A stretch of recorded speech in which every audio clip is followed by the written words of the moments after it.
Hi friends. അപ്പോൾ ഇന്നത്തെ video എന്ന് പറയുന്നത് സിമ്പിളായിട്ട് വളരെ എളുപ്പത്തിൽ തയ്യാറാക്കാൻ പറ്റിയ ഒരു ചിക്കൻ വരട്ടിൻ്റെ റെസിപ്പിയാണ് കേട്ടോ. ഇതെങ്ങനെയാണ് തയ്യാറാക്കുന്നത് നോക്കിയാലോ? അപ്പോൾ നേരെ നമുക്ക് വീഡിയോയിലോട്ട് പോവാം. ആദ്യം തന്നെ ഞാൻ ഇവിടെ സവാളയൊക്കെ കട്ട് ചെയ്തെടുക്കുന്നുണ്ട്. വലിയ 2 സവാളയാണ് കേട്ടോ ഞാൻ എടുത്തിട്ടുള്ളത്. അപ്പോൾ അതൊക്കെ ഞാൻ കട്ട് ചെയ്തെടുക്കുന്നുണ്ട്. അതിൻ്റെ കൂടെ തന്നെ നമുക്ക് ഇഞ്ചി, വെളുത്തുള്ളി, അതുപോലെ തന്നെ പച്ചമുളകും കൂടെ ഒന്ന് ചതച്ചെടുക്കണം. എന്നിട്ടൊരു പാൻ അടുപ്പത്ത് വെച്ചിട്ട് ഫ്ലെയിം ഓൺ ആക്കാണ്ട് വെളിച്ചെണ്ണ ഒഴിച്ചു കൊടുക്കുക. അതിനുശേഷം അതിലേക്ക് ആവശ്യമുള്ള പൊടികൾ ചേർത്ത് കൊടുക്കുക. ഞാനിവിടെ ഇപ്പോൾ ചേർത്തിട്ടുള്ളത് മല്ലിപ്പൊടി, മുളക് പൊടി, ചിക്കൻ മസാല, അതിൻ്റെ കൂടെ തന്നെ മഞ്ഞൾപ്പൊടിയും കുരുമുളക് പൊടിയാണ്. അപ്പോൾ നമുക്ക് ചിക്കൻ മസാലയ്ക്ക് പകരം ഗരം മസാലയും ചേർത്ത് കൊടുക്കാം. എന്നിട്ട് ഇതെല്ലാം കൂടെ നന്നായിട്ടൊന്ന് ഫ്ലെയിം ഓൺ ആക്കാണ്ട് തന്നെ ഒന്ന് മിക്സ് ചെയ്ത് കൊടുക്കുക. ഈ പൊടികളൊക്കെ നമ്മുടെ ആവശ്യത്തിനനുസരിച്ച് നമുക്ക് ചേർത്ത് കൊടുക്കാം കേട്ടോ. എന്നിട്ട് ഇതെല്ലാം നന്നായിട്ടൊന്ന് ഇളക്കി യോജിപ്പിച്ചതിന് ശേഷം മാത്രം നമുക്ക് ഫ്ലെയിം ഓൺ ആക്കാം. അപ്പോൾ ഫ്ലെയിം ഓൺ ആക്കി ഇതെല്ലാം ഒന്ന് നന്നായിട്ട് മൂപ്പിച്ചെടുക്കണം. ഇതിൻ്റെ പച്ചമണമൊക്കെ ഒന്ന് മാറുന്നിടം വരെ ഒന്ന് നന്നായിട്ട് മൂപ്പിച്ചെടുക്കണം. അപ്പോൾ ലോ ഫ്ലെയിമിലിട്ട് ഇതൊക്കെ നന്നായിട്ടൊന്ന് മൂപ്പിച്ചെടുക്കണം. ഒരുപാട് അങ്ങ് മൂത്ത് കരിഞ്ഞു പോകരുത്. അപ്പോൾ പൊടിയൊക്കെ ഒന്ന് മൂത്ത് വന്നതിന് ശേഷമാണ് നമ്മളിതിലേക്ക് ചിക്കൻ ആഡ് ചെയ്ത് കൊടുക്കുന്നത്. അപ്പോൾ നമ്മുടെ പൊടികളൊക്കെ ഒന്ന് നന്നായിട്ട് മൂത്ത് വന്നിട്ടുണ്ട്. അതിലേക്ക് നമ്മൾ വൃത്തിയാക്കി വെച്ചിട്ടുള്ള ചിക്കൻ ആഡ് ചെയ്ത് കൊടുത്തു. എന്നിട്ട് ഇതെല്ലാം കൂടെ നന്നായിട്ടൊന്ന് മിക്സ് ചെയ്തെടുക്കണം. ചിക്കനിലോട്ട് ആ മസാലകളൊക്കെ ഒന്ന് പിടിക്കുന്നത് വരെ നമുക്കൊന്ന് നന്നായിട്ട് ഇളക്കി മിക്സ് ചെയ്തെടുക്കാം.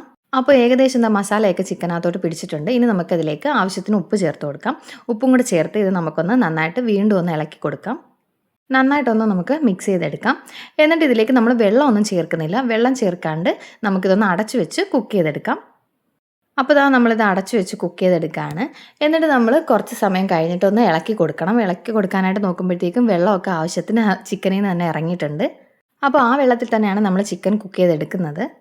ഇടയ്ക്ക് ഇത് നമുക്ക് നന്നായിട്ടൊന്ന് ഇളക്കി കൊടുക്കണം. അടിക്കൊന്നും പിടിക്കാതിരിക്കാൻ വേണ്ടിയിട്ടാണ്. അപ്പോൾ അത് നന്നായിട്ടൊന്ന് ഇളക്കി യോജിപ്പിച്ച് ഒന്ന് പകുതി കുക്കായതിന് ശേഷം നമുക്ക് ഇതിലേക്ക് കട്ട് ചെയ്ത് വെച്ചിട്ടുള്ള സവാളയൊക്കെ ചേർത്ത് കൊടുക്കാം.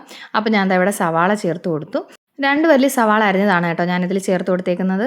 എന്നിട്ട് ഇതിലേക്ക് ചതച്ച് വെച്ചേക്കുന്ന ഇഞ്ചി, വെളുത്തുള്ളി, പച്ചമുളകും കൂടെ ചേർത്ത് കൊടുക്കാം. അതിൻ്റെ കൂടെ തന്നെ നമ്മൾ ഒരു വലിയ തക്കാളി അരച്ചെടുത്തതും കൂടെ ചേർത്ത് കൊടുക്കുന്നുണ്ട്. അത് ചേർത്ത് കൊടുത്ത് അതിൻ്റെ കൂടെ തന്നെ നമ്മൾ കുറച്ച് കറിവേപ്പിലയും കൂടെ ആഡ് ചെയ്ത് കൊടുക്കുന്നുണ്ട്. എന്നിട്ട് ഇതെല്ലാം കൂടെ നമുക്ക് നന്നായിട്ട് വീണ്ടും ഒന്ന് ഇളക്കി കൊടുക്കാം. ഇതെല്ലാം ഒന്ന് നന്നായിട്ട് മിക്സ് ചെയ്തെടുക്കണം. തക്കാളി വേണമെങ്കിൽ നമുക്ക് കട്ട് ചെയ്തും ചേർക്കാം കേട്ടോ. അരച്ച് ചേർക്കണമെന്ന് നിർബന്ധമൊന്നുമില്ല.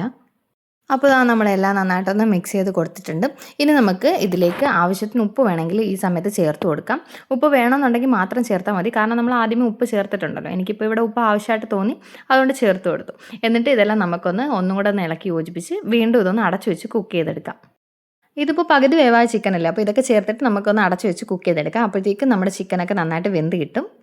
അപ്പോൾ നമ്മുടെ ചിക്കനൊക്കെ ഇവിടെ നന്നായിട്ട് വെന്തിട്ടുണ്ട്. ഇനി നമുക്കതൊന്ന് തുറന്ന് നോക്കാം. അപ്പോൾ ഇതിൽ കുറച്ച് വെള്ളം കൂടെ ഉണ്ട്. അത് നമുക്കൊന്ന് തുറന്ന് വെച്ച് ഇനി ഒന്ന് ആ വെള്ളമൊക്കെ ഒന്ന് വറ്റിച്ചെടുക്കാം. അപ്പോൾ നമ്മുടെ ചിക്കൻ വരട്ട് ഇവിടെ റെഡി ആയിട്ടുണ്ട്. ഈസി ആയിട്ട് വളരെ പെട്ടെന്ന് തന്നെ നമുക്ക് തയ്യാറാക്കാൻ പറ്റിയ ഒരു റെസിപ്പിയാണ്. അപ്പോൾ എല്ലാവരും ഇതൊന്ന് ട്രൈ ചെയ്ത് നോക്കുക. ട്രൈ ചെയ്ത് നോക്കിയിട്ട് അഭിപ്രായം കമൻറ്റ് ചെയ്യുക. എൻ്റെ വീഡിയോ ആദ്യമായിട്ട് കാണുന്നവരാണെങ്കിൽ എൻ്റെ ചാനലൊന്ന് സബ്സ്ക്രൈബ് ചെയ്ത് സപ്പോർട്ട് ചെയ്യുക. കൂടെ തന്നെ ഈ വീഡിയോ ഒന്ന് ലൈക്ക് ചെയ്യുക, അഭിപ്രായം കമൻറ്റ് ചെയ്യുക.